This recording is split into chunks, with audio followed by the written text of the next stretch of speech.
तर मला ना आज ना प्रेमासाठी बोलायचं म्हणजे खास करून त्या प्रेमासाठी नाही, तर वेगळ्या प्रेमासाठी. म्हणजे कसं तुम्हाला वेगळं सांगायला गेलं तर ना एखादा मुलगा किंवा एखादी मुलगी ना अशी हे असते ना, की बाबा त्याला हे जमत नाही किंवा तो कमी शिकलेला आहे किंवा त्याच्याकडे नोकरी नाही, काय नाही. पण तुम्ही सांगता ना, तू आता नाही, पण नंतर तो तुमच्यासाठी नक्की करेल. आणि ना म्हणजे तो किती पण मोठी नोकरी करो किंवा किती पण छोटा जॉब करो, म्हणजे तुम्हाला सांगेल.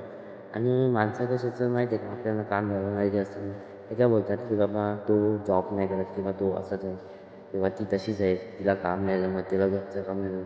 तर दुसऱ्या लोकांचं ऐकू नका. कारण की माहिती आहे कसं आहे, तुम्ही स्वतःने तुम्ही एकमेकावर समजून घेताना तुम्ही एकमेकावर प्रेम केलेलं, तर लोकांचं काय ऐकायचं. आणि एखाद्याचं सांगण्यावरून रिलेशनशिप तोडताना ते चुकीचं आहे. नाहीतर मग ना, तुम्हाला जर हे असं तोडायचं असतं ना किंवा लोकांचं ऐकायचं नाही, तर प्रेम करू नका.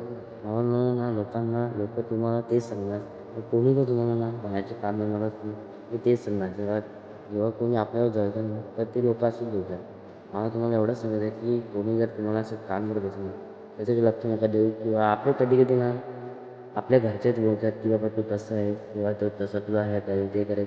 तर कोणच तसं काय करत नाही. तुमच्या प्रेमावर तुम्हाला विश्वास वाटतो बस. मी तुम्हाला एवढंच सांगत आहे की कोणाकडे काय लक्ष देऊ नका आणि तुमच्या प्रेमावर तुम्ही विश्वास ठेवा.